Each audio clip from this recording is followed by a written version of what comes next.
Boa noite. Vamos entender um pouco mais sobre a lei de execução penal no Brasil e outros assuntos ligados à área jurídica. Nosso entrevistado desta sexta-feira é Olavo Hamilton, advogado, conselheiro federal da OAB. E mais, presidente da Câmara assume interinamente Prefeitura de Apodi. O cenário político está no ar.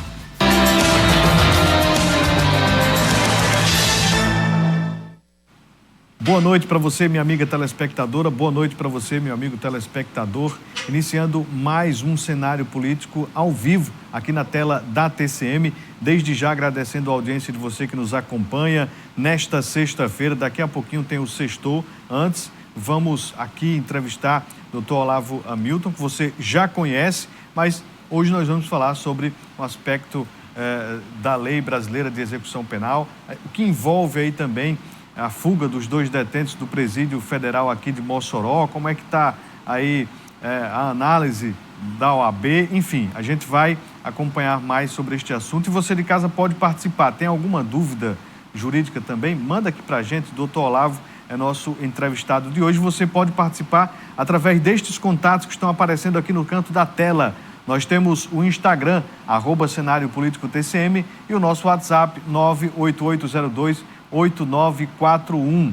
Aguardo a sua participação aqui no nosso cenário político. Lembrando que estamos ao vivo, 7h27 da noite, mas você pode acompanhar a reprise aqui desta edição logo mais às 10h40 da noite, aqui na tela da TCM, e no máximo 9 horas da noite, pouco mais do que isso, vai estar também no nosso canal do YouTube este programa. Um abraço aí para o Josielton, que está fazendo esse trabalho incrível aí de subir o nosso material para o YouTube no mesmo dia.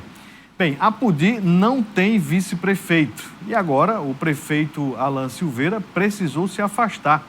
Quem assumiu o executivo apodiense pelos próximos dias interinamente foi o presidente da Câmara, o Júnior Souza, do MDB. Apodi, aqui no oeste do Rio Grande do Norte, a partir deste sábado, dia 2, tem um novo prefeito na cidade. É o prefeito interino, presidente da Câmara Municipal de Vereadores, o vereador Júnior Souza, do MDB. Ele assume a vaga do prefeito Alan Silveira, que tirou aí 9 dias de férias para fazer uma viagem. Vale destacar ainda que o cargo é de vice-prefeito que está em vacância. Neste caso, devido à ida aí do vice-prefeito eleito nas últimas eleições de 2020, o Neilton Diógenes, para assumir como deputado estadual aqui pelo Rio Grande do Norte. Vale destacar que o presidente da Câmara, ele sai do cargo de presidente da Câmara, vem assumir o cargo de vice-prefeito e, consequentemente, assume o cargo de prefeito na ausência do Alan Silveira. Vale destacar que ele também tem projetos para esse período. Primeiro, dar continuidade às ações já praticadas pelo governo Alan. E segundo, nós vamos implementar aí, como nós estamos no período de inverno, dar uma melhorada nos serviços de estradas vicinais e nas ruas onde a chuva trouxe alguns prejuízos. Na área das obras, nós vamos dar, a partir de segunda-feira, uma intensificação junto às empresas para que nós possamos ter o mais rápido possível uma conclusão dessas obras, para quando o prefeito retornar, o prefeito Alan, ele possa inaugurar e priorizando aí a questão na área da saúde e na área da educação. Como o senhor enxerga essa oportunidade de uma visão diferente à frente da prefeitura, embora que por um período curto? Muito importante, nós que somos políticos, eu que estou na vereança aí há muitos e muitos mandatos, eu quero primeiro agradecer o prefeito Alan, do meu partido, MDB, e agradecer o meu partido por ter me dado esta oportunidade, depois de muitos anos como vereador, de assumir o poder executivo. Isso, para mim, para o meu currículo, para a minha história, é fundamental. Nós já tivemos aqui vários prefeitos, um município que vai fazer 189 anos no próximo dia 23 de março. Nós não tivemos essa interinidade e quem vinha a substituir o prefeito de uma forma conjunta. Aí, sucesso ao vereador que depois de tanto tempo aí no Legislativo assume por estes dias, né, por este curto período, na ausência do prefeito Alan Silveira. O prefeito Alan que está concluindo o segundo mandato neste ano, já tem uma articulação aí para as eleições. O nosso colega Tibúrcio Marinho, da Rádio 98, hoje comentava lá no 95, no Conexão TCM, que o vereador Júnior é parlamentar desde 1988. É a primeira vez que assume de forma interina o executivo apudiense. Tá aí, boa sorte aí ao prefeito. Uma curiosidade aí, nesses tempos, né, que a gente tem observado a política aqui na região. Lá em Apudi é interessante porque não tem vice-prefeito, né, como o Halisson comenta. O Neilton Diógenes, que foi eleito vice nesse segundo mandato de Alan, ganhou para deputado estadual, ficou o cargo vago. E aí acontece toda essa mistura aí que a gente acompanhou agora. Bem, vamos iniciar aqui a nossa entrevista de hoje. Doutor Olavo Hamilton, advogado, conselheiro federal da OAB. Doutor, quais são os principais objetivos da Lei de Execuções Penais, né, neste contexto do sistema prisional brasileiro? Boa noite, seja bem-vindo aqui ao cenário político. Boa noite, Vonúvio. Boa noite a todos e todas que nos assistem. Bem, nós temos objetivos que são oficiais, que são aqueles declarados na lei, que é o que a lei nos diz servir a Lei de Execução Penal, e nós temos os objetivos reais. Para falar dos objetivos oficiais, é punir a pessoa que eventualmente tenha cometido o crime e, nesse processo de punição, ressocializá-lo, devolvê-lo melhor para a sociedade. Mas se você me perguntar a minha opinião sobre isso, eu digo que é uma grande mentira. A gente coloca na cadeia principalmente pessoas pretas, pobres e periféricas, e ninguém está preocupado em ressocializar ninguém. Depois que a pessoa chega na cadeia, a gente simplesmente esquece e não quer saber do futuro, e quando ela sai, a gente continua estigmatizando. Infelizmente, essa é a verdade, não é só no Brasil, o sistema de justiça criminal é assim. E quando se observa uma diferença entre o sistema prisional dos estados, o federal, tem ainda as cadeias públicas, como é que o senhor observa essas diferenças? O que temos de mais diferente é realmente o sistema federal, o sistema penitenciário federal, porque ele serve a um propósito muito específico. E não é o propósito de ressocializar, não é propriamente o propósito de punir, é o propósito de afastar determinadas pessoas que seriam mais perigosas e que estariam já no sistema penitenciário estadual, cumprindo pena ou aguardando uma sentença, e seria afastar essas pessoas por algum motivo, seja porque participam de uma organização criminosa, seja porque promovem a violência de uma forma exacerbada. Enfim, são pessoas que têm que ser afastadas, inclusive, do próprio sistema penitenciário. E o senhor acredita que isso não resolve essa criminalidade do modo da organização dessas facções, por exemplo? Excelente pergunta, Vonúvio. Eu diria o seguinte: quando você pega alguém que está preso num presídio estadual e coloca numa penitenciária federal, é óbvio que você consegue afastar especificamente aquela pessoa dos riscos que ela possa cometer contra a sociedade de uma maneira geral, seja porque participam de uma organização criminosa, seja porque promovem a violência. Mas, no final das contas, não há uma melhora para a segurança pública, não há uma melhora no quadro geral de segurança que a população tem. Porque hoje as organizações criminosas, as facções, elas são muito dinâmicas. Então, na hora que você tira alguém de um presídio que esteja eventualmente comandando uma facção, uma organização criminosa, aquela pessoa é reposta muito rapidamente. Então, não há um prejuízo efetivo para a organização criminosa ou para a facção criminosa. Há um prejuízo efetivo para aquela pessoa que foi tirada do sistema penitenciário estadual e colocada no sistema penitenciário federal. Como é que o senhor analisa esse fato recente agora da fuga destes 2 detentos do Presídio Federal de Mossoró, toda essa comoção, operação que ainda não conseguiu recapturá-los? Como é que o senhor observa tudo isso? É algo que tem que ser muito investigado. A informação que eu tenho é aquela que todos nós temos, a informação que a imprensa já noticiou, mas o que me parece é que efetivamente houve uma falha humana. Aquelas falhas estruturais ou falhas do monitoramento de câmeras não seriam suficientes para aquelas duas pessoas que estavam presas no regime do RDD conseguissem fugir. Se o protocolo da penitenciária tivesse sido seguido à risca pelos agentes que lá estão, como, por exemplo, vistoriar as celas todos os dias, é óbvio que essa fuga não teria acontecido, porque aquela intervenção de retirar a luminária e retirar antes os vergalhões, né, de uma escrivaninha, com esses vergalhões, retirar a luminária, cavar um buraco, aquilo deve ter levado meses para acontecer. Então, se algum tempo desses meses que isso levou para acontecer, alguém tivesse entrado para vistoriar a cela, teria percebido tudo que estava sendo realizado e a fuga teria sido evitada. Doutor Olavo Hamilton, que é advogado, conselheiro federal da Ordem dos Advogados do Brasil, está aqui conosco participando. Você de casa interage. Um abraço aí para o Alcivan da Galeteria, já mandando mensagem, acompanhando, assistindo aqui o nosso programa. Fique atento aí, viu, Alcivan? Bem, vamos de informação.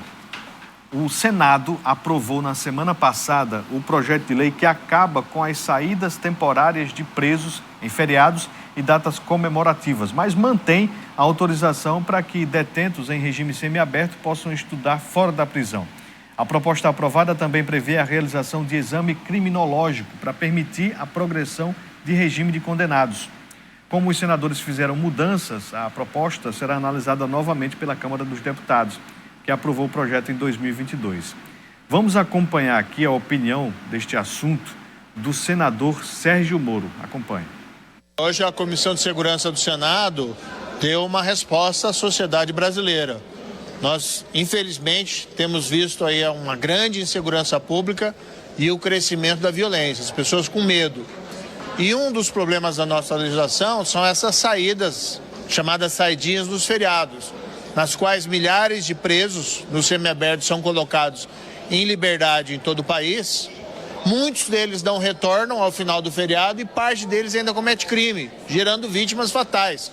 Vimos agora recentemente, nesse último Ano Novo, Natal, o caso do Sargento Dias, em Minas, ou da senhora Renata Teles, lá em São Paulo, mas tem muitos outros.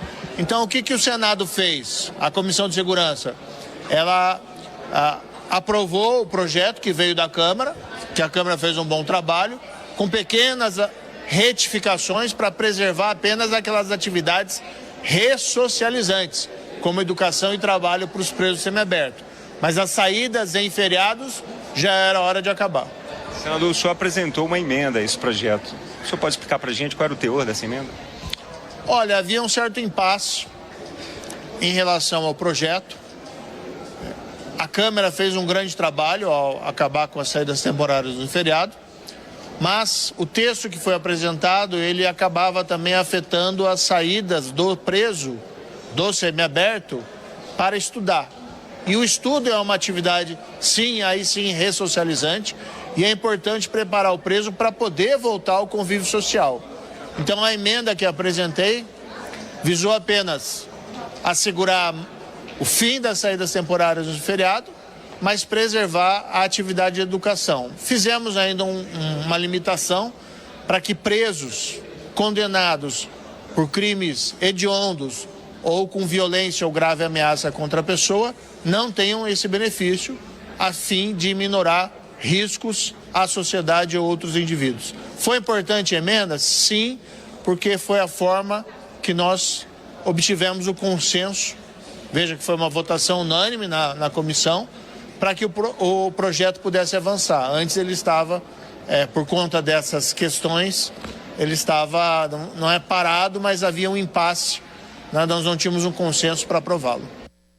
Tá aí, o senador, hoje senador Sérgio Moro, que está na peinha, viu? Pode perder, inclusive, o mandato, né? Por outras questões. Bem, vamos voltar aqui com o doutor Olavo Hamilton. Bem, foi aprovada essa saidinha, eu não sei como é que está, sobre a sanção, enfim, mas, doutor, quais são os direitos assegurados aí pelos apenados né, que visam também proteger a sua dignidade humana, dentro desse aspecto da saidinha? Vonúvio, antes de tudo, eu fico aqui imaginando o que dirá Sérgio Moro quando ele precisar da saidinha temporária.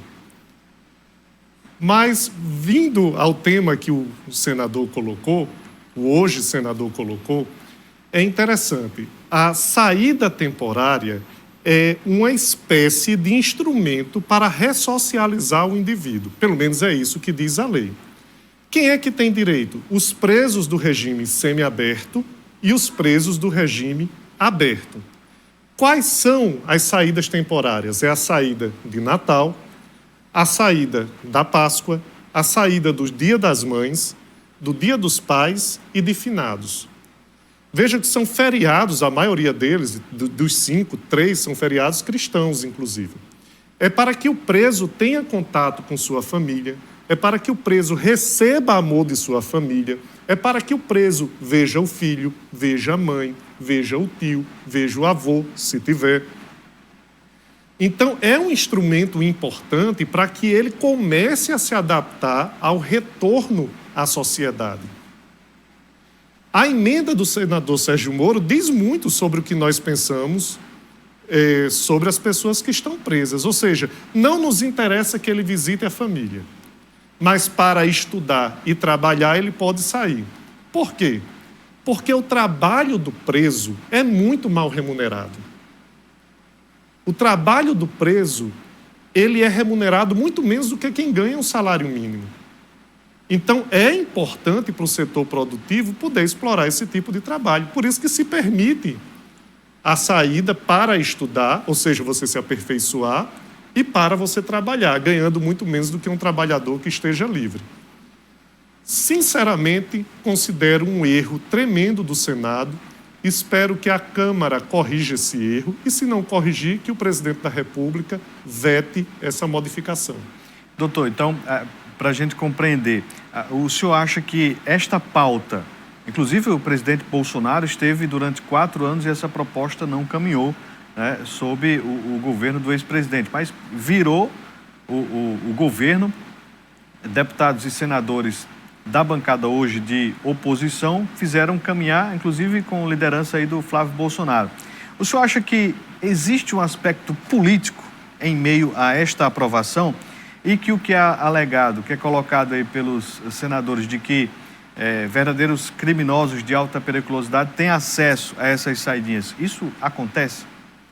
As pessoas que têm acesso às saídas temporárias são pessoas que já estão no semiaberto e já estão no aberto. Então, se representassem um risco efetivo para a sociedade, elas sequer teriam progredido de regime. Então, conceitualmente, é muito errado também você proibir as saídas temporárias. Os presos do regime fechado, eles não têm direito à saída temporária. Então, aqueles presos que ainda estão sendo avaliados, se causam ou não algum risco à sociedade, eles não têm esse tipo de direito. São os presos do regime semiaberto e aberto. Então, esses presos já passaram por uma prova, já passaram por uma avaliação quanto à sua periculosidade e, em tese, não representariam perigo sair para visitar o pai, para visitar a mãe, né, no Dia das Mães, no Dia dos Pais. Agora, eventualmente, algum deles volta a cometer crime, inclusive crimes violentos, sim, como pessoas que estão aqui fora, que nunca cometeram crimes, também cometem. Então, é preciso que a gente tenha isso em mente. Vai tornar a sociedade mais segura proibir as saídas temporárias? Não. Existe esse viés político dentro dessa questão? É interessante. Existe um viés ideológico muito forte, né? A extrema-direita, ela é muito punitivista, mas a esquerda também é. Isso tem uma demonstração muito clara no Brasil. Se existe um tema que une esquerda e direita no nosso país, se existe um único tema, é o tema do combate à criminalidade. Tanto esquerda como direita são extremamente punitivistas, né? Se você pega, por exemplo, os governos do PT, os governos de Lula, o governo de Dilma, você tem essa característica muito forte. Lá, nesses governos, foi onde se criou os principais instrumentos de combate à criminalidade e onde mais se recrudesceu as penas dos crimes que constam no Código Penal. Os governos anteriores vinham fazendo isso também. No governo de Fernando Henrique, a gente acompanhou isso, no governo de Itamar Franco, no governo de Fernando Collor. É interessante. Se fala muito em combate à criminalidade, se fala muito em tolerância contra o crime, mas desde a redemocratização para cá, o único presidente onde efetivamente o governo, no seu governo, teve um relaxamento das normas penais foi no governo Bolsonaro. E, para mim, isso é um aspecto positivo do governo dele. Foi lá no governo Bolsonaro, por exemplo, onde se aprovou o acordo de não persecução penal, né? Onde se estabeleceu o juiz das garantias. Foi no governo Bolsonaro. Então, nós tivemos, desde a redemocratização, uma progressiva criminalização e endurecimento do direito penal que só veio ser relaxado durante o governo Bolsonaro. Doutor, quando a gente fala ainda dessa lei de execuções penais, quais são esses mecanismos aí para garantir a segurança e a disciplina, né, neste ambiente prisional? Do ponto de vista teórico, nós temos uma série de situações de vigilância para o preso, de acompanhamento do preso, inclusive por equipes multidisciplinares, mas nós sabemos que, ao menos nos presídios estaduais, isso não funciona. E se falar em segurança, tanto segurança do preso, segurança das pessoas que estão aqui fora em sociedade, é algo utópico no Brasil. Nós sabemos que a criminalidade consegue, que as pessoas que estão presas conseguem comandar a criminalidade mesmo de dentro dos presídios, afetando as nossas vidas aqui fora. Nós temos, com esse grande encarceramento que aconteceu no Brasil desde o final da década de 80 e que persiste até hoje, nós temos dado pessoas para o crime organizado. Muitas pessoas são recrutadas para o crime organizado dentro dos presídios. Chegam lá porque cometeram pequenos delitos, né? São pequenos traficantes desarmados ou cometeram até delitos de furto e chegam no presídio, têm que se faccionar, porque, do contrário, não conseguem sobreviver naquele ambiente hostil. Se fala muito que o Brasil é um país da impunidade. Na verdade, o Brasil é um dos países que mais punem no mundo. Nós temos a terceira população carcerária do mundo. Nós temos quase 1 milhão de pessoas privadas de liberdade no Brasil. Doutor, e quando se tem essas unidades prisionais estaduais, que possuem também segurança máxima, federal, essas unidades federais, né? Existe ali um personagem que é sempre citado em reportagens ou mesmo em operações, do advogado. O aspecto da criminalização da advocacia. Como é que o senhor, até mesmo como conselheiro, observa esse tipo de situação? Não é de hoje, Vonúvio, que as pessoas costumam confundir a figura do advogado com a pessoa do cliente. Ou seja, com aquela pessoa que está sendo acusada de ter cometido algum crime. Isso porque, muitas vezes, nós, advogados e advogadas, somos muito enfáticos em nossas defesas. Somos muito assertivos em tentar demonstrar que o nosso cliente ou é inocente, ou que o Ministério Público exagera na acusação, ou que não existem provas da culpabilidade. E as pessoas acabam achando que isso é uma defesa do crime. E, na verdade, não é.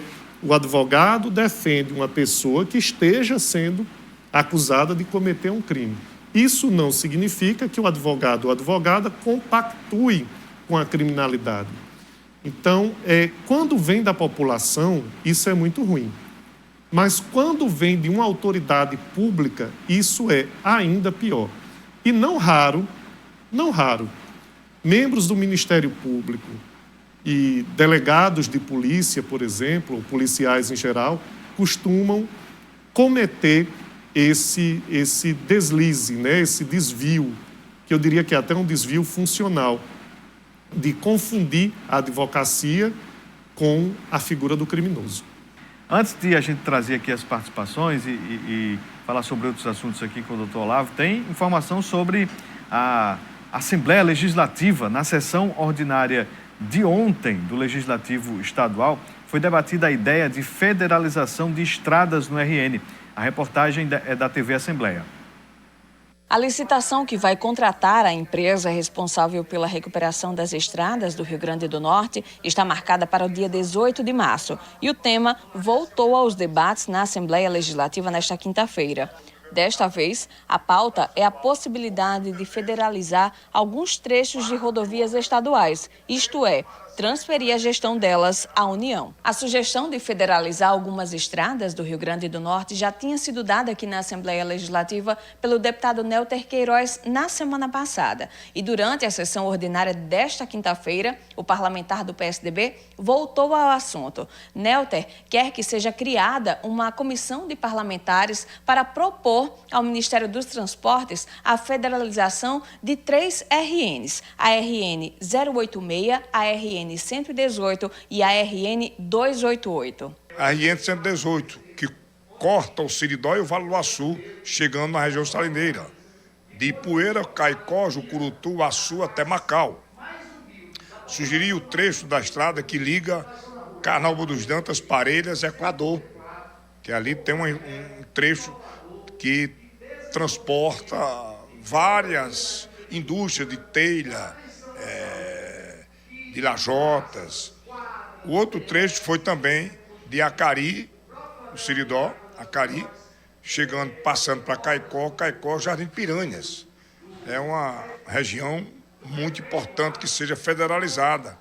E na hora que federalizar essas estradas, tira a despesa de cima do governo do estado. Destaque também para o pronunciamento do deputado Neilton Diógenes, que falou sobre a exploração da resina extraída do cajueiro como nova fonte de renda para os produtores potiguares. Isso porque o produto, que já começou a ser extraído em cidades como Apodi e Severiano Melo, pode ser usado na produção de cosméticos. Essa resina, que cada cajueiro gigante em média produz 8 quilos por ano, pode ser vendida a R$40 o quilo. Olha que coisa boa. Então, um cajueiro que produz, em média, R$40, 8 quilos, quando tira ali os tributos, a logística, o transporte, fica, em média, para o produtor, R$25, R$200 por ano por cada cajueiro. Um hectare que produz 100 cajueiros, R$20 mil anos. Então, nós temos aí um ouro no cajueiro, que hoje podemos dizer que, através da universidade, através das pesquisas, através de uma startup, pega essa cera,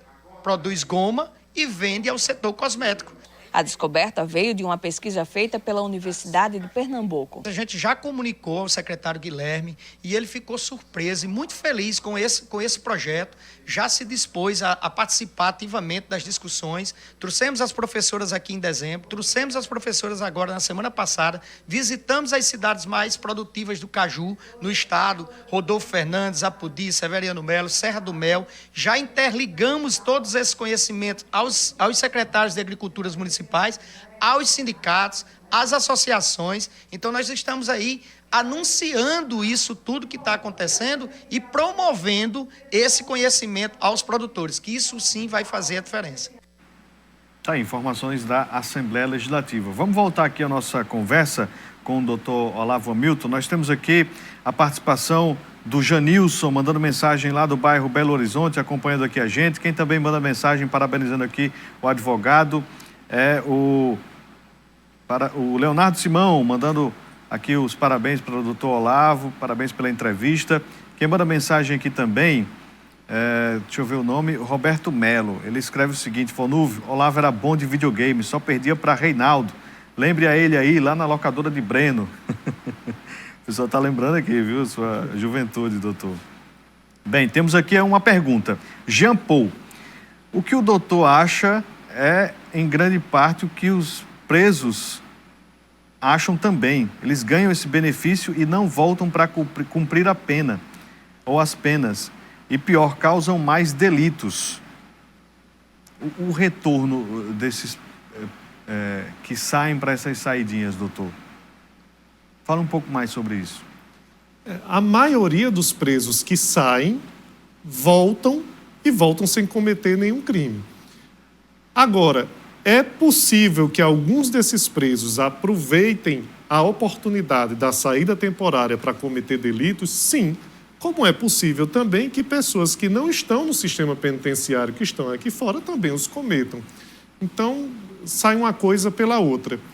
O que não é sensato é que, numa lógica onde o que se defende na lei é a ressocialização do indivíduo, você negar a ele justamente estar com a família no Natal, estar com a família no Dia das Mães, estar com a família no Dia dos Pais, estar com a família no Dia de Finados e estar com a família na Páscoa. Doutor, existe muito a ideia de que sentir na pele determinada questão. A gente fala aqui da família do preso, mas da família de alguém que se torna vítima por causa de um preso que sai dessa saidinha. Nunca vai haver a concordância sobre esses aspectos jurídicos em benefício de um ou perda de outros. Como que se chega ao meio termo disso tudo? O ser humano, quando sente, enquanto ser humano, é dado a ele o direito de ter raiva, é dado a ele o direito de ter ódio, é dado a ele o direito de querer que o outro pague, inclusive querer que o outro pague de uma maneira muito mais dura do que aquela que é devida. Mas o Estado, ele não pode se comportar a partir desses sentimentos que são humanos, porque, do contrário, a gente volta ao tempo da vingança, do contrário, a gente volta ao tempo do olho por olho, dente por dente. Então, como é que se chega a um meio termo? Respeitando a lei e respeitando a Constituição. A Constituição determina o que a gente pode aplicar a esse caso das saídas temporárias. A Constituição determina a necessidade da individualização da pena, ou seja, que cada preso seja tratado individualmente. Se ele tem condição de progredir, se ele tem condição de sair temporariamente, que saia. Né? Essa é a ótica da Constituição. Então, é isso que nós temos que respeitar. Né? Porque se a gente começar a partir para os individualismos, aí a gente volta para um tempo que é anterior mesmo ao direito. Um abraço aqui para o nosso telespectador que mandou mensagem aqui para a gente, o Luiz Aires. Valeu, Luiz Aires, obrigado pela participação. Quem também está aqui conosco, mandando mensagem, parabenizando aqui o doutor, é o Ociva, mandando mensagem aqui. Parabéns, doutor Olavo, excelente entrevista, sobretudo sabedoria e propriedade jurídica, muito positiva a sua sensibilidade social. Ociva, do Abolição 1, interagindo aqui com a gente. Obrigado. O João, diretor da UPA, também registrando audiência aqui no cenário político. O Cinquentinha está perguntando de forma bem direta aqui, o senhor é a favor ou não a saidinha? Acho que ficou claro aqui nas falas. Eu sou a favor que ninguém tivesse nem preso, né? O ideal, uma sociedade ideal é que a gente não precisasse mandar pessoas para a cadeia. Agora, se essas pessoas estão na cadeia e se chega o Natal, eu sou a favor que elas saiam. Eu estou aqui com uma audiência qualificada, o Márcio Moraes lá de Apodi. Obrigado, meu amigo. Vai mandar pergunta aqui, aproveita que ainda tem tempo, viu?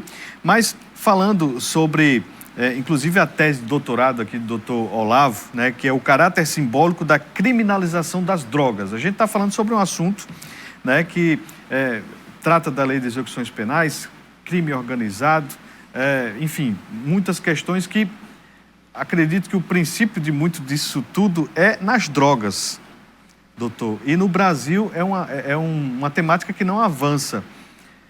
Sobre a tese do senhor, né? A descriminalização das drogas. Por que no Brasil o crime é em volta da droga, doutor? Porque existe um apelo financeiro muito grande. As drogas representam o terceiro maior mercado do mundo. Só perde para a indústria do petróleo e para a indústria da alimentação. E esse mercado, ele é ilícito. Se é ilícito, ele não deixa de existir, mas ele passa a ser comandado por pessoas que estão na criminalidade. Então, há um apelo muito grande. E para manter esse negócio, que é ilícito, que coloca pessoas na cadeia, que você tem que combater a polícia, que você tem que combater a facção rival, esse negócio se arma. E, ao se armar, torna a sociedade muito mais violenta. Então, eu tenho defendido que a lei de drogas não resolveu o problema de saúde pública que ela se propôs a resolver e ainda nos causou um problema muito mais sério, que é um problema de segurança pública. Então, é absolutamente irracional criminalizar as drogas. E os países que avançaram na legalização tiveram um ganho tanto em saúde pública como em segurança pública.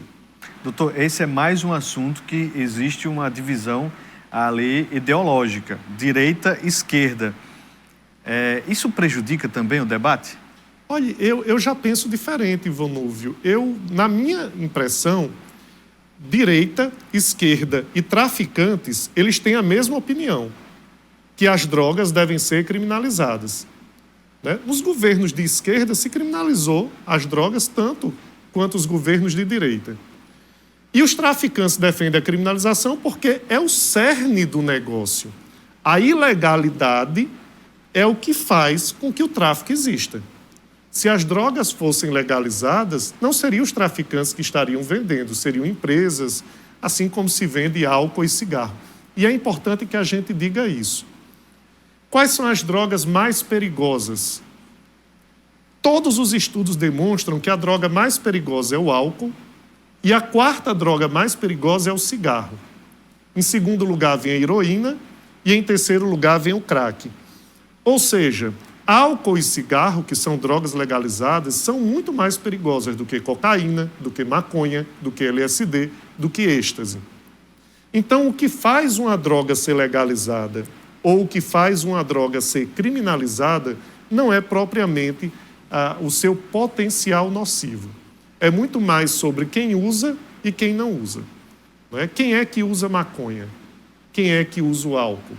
Então, é muito mais sobre isso do que propriamente sobre o potencial lesivo de cada droga. O senhor acha que um dia o Brasil ainda vai debater de forma séria? Porque o que se coloca é negativas e extremismos e sem uma análise pura sobre essa questão. O senhor acredita que esse dia ainda vai chegar?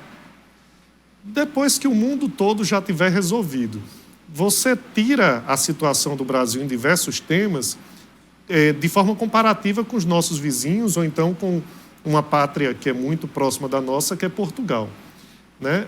O país onde as drogas são mais liberadas, a gente pensa que é a Holanda, mas não é, é Portugal. Em Portugal, o porte de droga para consumo não é crime. De nenhuma droga, absolutamente nenhuma droga. Isso não existe em nenhum outro país grande, né? Ou mesmo em nenhum outro país que eu conheça, você tem uma situação dessa natureza. Aqui no Brasil a gente nem começa a discutir. Portugal já legalizou também o aborto. Aqui no Brasil a gente nem admite discutir. O Uruguai legalizou a maconha. Na Argentina a maconha é descriminalizada. Em outros países da América do Sul também. No México, a partir de uma decisão da Suprema Corte do México, de 2014, a maconha também passou a ser legalizada. Mas aqui no Brasil a gente sequer começa a discutir. Então, eu acredito que esses temas, legalização do aborto, legalização das drogas, ou mesmo a descriminalização, legalização da eutanásia, só vai chegar de forma séria no Brasil quando o resto do mundo já tiver resolvido. Dr. Olavo Hamilton, advogado, conselheiro federal da Ordem dos Advogados do Brasil. Não temos mais tempo para seguir aqui com o nosso bate-papo. Teríamos, sim, mais abordagens aqui para tratar no programa de hoje, mas a gente agradece e deixa sempre espaço aqui à disposição, sempre que tiver aí algum assunto importante aí para os nossos telespectadores. Seja sempre bem-vindo, doutor. No ver o que agradeço é sempre muito bom. E eu nem considero uma entrevista, eu considero um bate-papo. Me sinto muito à vontade e em casa. Muito agradável. Seja sempre bem-vindo, doutor. Você de casa, muito obrigado pela audiência. Tenham todos um ótimo final de semana. Lembrando que este programa daqui a pouquinho vai estar no YouTube. Bom descanso. Até segunda. Um abraço.